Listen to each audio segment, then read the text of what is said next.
I'm going to walk you through one of the most consequential weapons systems reshaping modern conflict, the Iranian Shahad drone.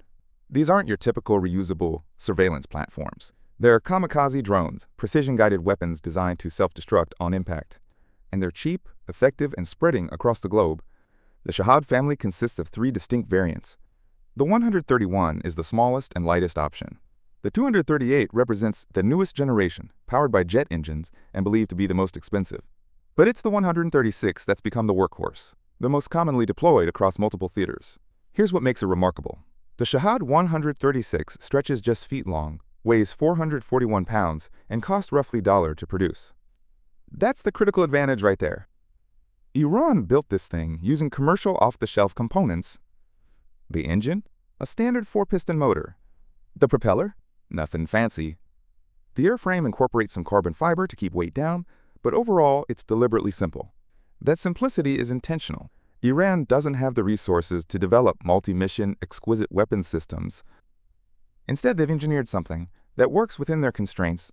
The drone carries over 100 pounds of explosives in a delta wing configuration and claims a range of miles to pre-programmed targets. Operationally, these weapons are deployed from trucks and initially boosted by rockets. Once airborne, the piston engine takes over, producing that distinctive lawnmower sound. That noise is actually a vulnerability it makes early detection possible. But here's the tactical advantage. They fly at low altitudes where traditional air defenses aren't positioned. Radar systems tend to focus upward. These drones come in underneath, small enough to evade detection more effectively than larger platforms. Compare this to the American Reaper drone. A fully loaded Reaper weighs over 20 times more, flies twice as fast, and costs approximately $30 million per unit. The Reaper serves multiple purposes: strikes, intelligence, surveillance, reconnaissance, and combat search and rescue. It's reusable across countless missions. But that sophistication comes at a price. The Shahad's low cost enables Iran to produce and deploy them in massive quantities without financial strain.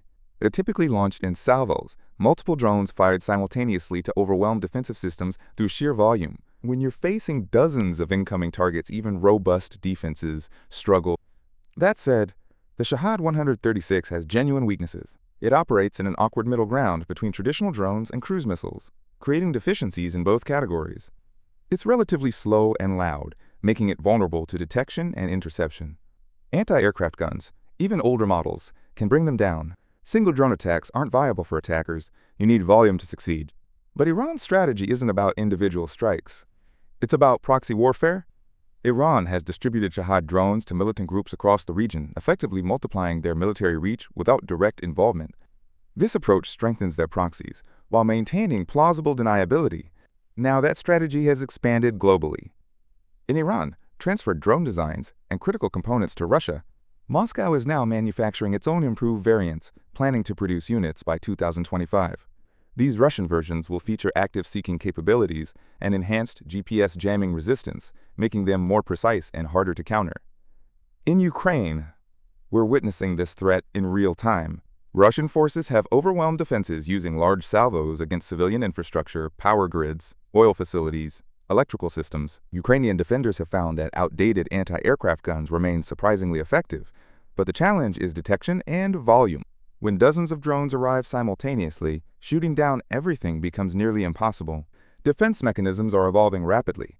Countries are investing heavily in counter-drone technologies, advanced sensors for detection and tracking, interceptor systems, and dedicated counter-drone platforms. The United States is developing multiple defensive layers. The problem isn't capability, it's distribution and scale.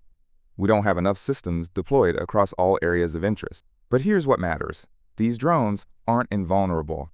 Once defenses are properly developed and distributed, effectiveness drops significantly.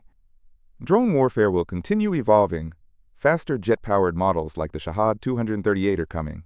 The threat is real and accelerating, but it's not insurmountable.